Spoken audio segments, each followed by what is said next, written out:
à mon père un jour, il s'en souviendra pas, mais un jour à Toulouse, il m'a dit qu'est-ce que tu possèdes, qu'est-ce que tu as comme bien, etc. Il s'avère que bon, j'ai rien. Et il m'a dit si t'as rien à perdre.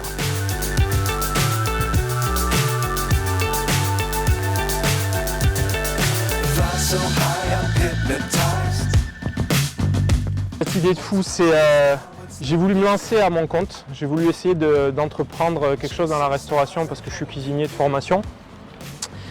Et j'ai toujours voulu avoir un projet dans ce qui est tout ce qui est circuit court, direct producteur, locavorisme, etc.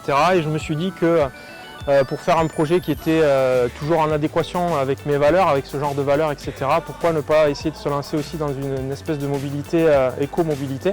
Pourquoi ne pas essayer de voir s'il est possible de mettre un four à pizza sur un vélo et d'envoyer de la pizza à vélo? Voilà.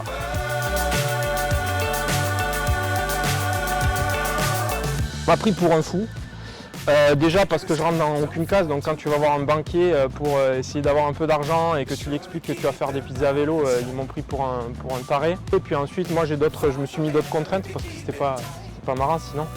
J'ai décidé de faire les pizzas au levain. Et donc on m'a dit travailler au levain, pétrir à la main, etc. tu n'y arriveras pas. Ça fait 2 ans que je m'entraîne, que je travaille mes protocoles de fermentation sur les pizzas.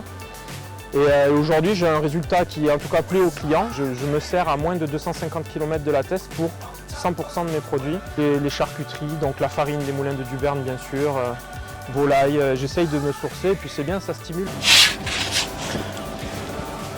On lui redonne une forme.